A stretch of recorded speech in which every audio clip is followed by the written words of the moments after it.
Millet సేమియా ready చేస్తున్నానండి. జీడిపప్పు, కిస్మిస్, ఇలాచి, కొబ్బరి పాలండి.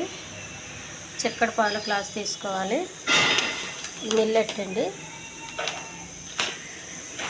ముందుగా స్టవ్ మీద పెనం పెట్టానండి. అందులో నెయ్యి కానీ నూనె కానీ ఏమి వేయట్లేదండి. జల్దీగా చేస్తున్నాను. అన్నీ ఉట్టిగా వేగిస్తాను. ఇలా వేగినాయండి, తీసి పక్కన పెట్టుకోవాలి.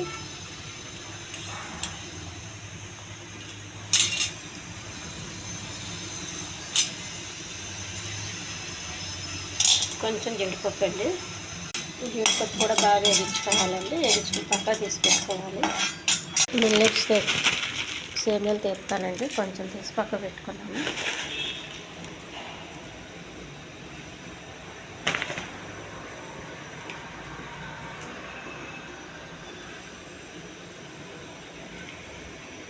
వేగినాయండి, తీసేస్తున్నాను.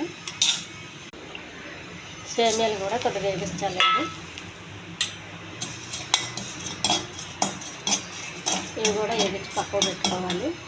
వేగినాయండి, తీసేయాలి. ఎక్కువసేపు వేగితే మాడిపోతాయి. ఒక గిన్నె పెట్టుకోవాలండి. ఆ గిన్నెలో పాలు పోయాలి.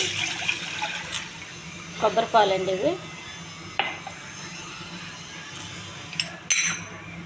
కొంచెం ఇలాచి పౌడర్ అండి.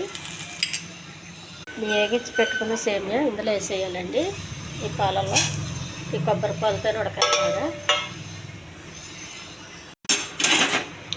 బాగా ఉడకనివ్వాలండి. ఇది చల్లగా అయినాక తేనె పోయాలండి. నేనైతే ఇందులో ఇంకా తేనె వేయలేదు. వేడిగా ఉన్నప్పుడు తేనె వేయకూడదు.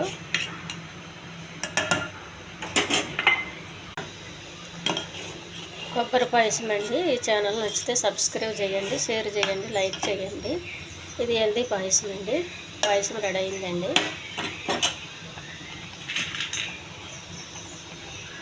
కొంచెం జీడిపప్పు అండి, కొద్దిగా కిస్మిస్. ఇది చల్లగా అయినాక తేనె వేస్తానండి. వేడిగా ఉన్నప్పుడు వేయకూడదు. మిల్లెట్ సేమియా రెడీ అయిందండి.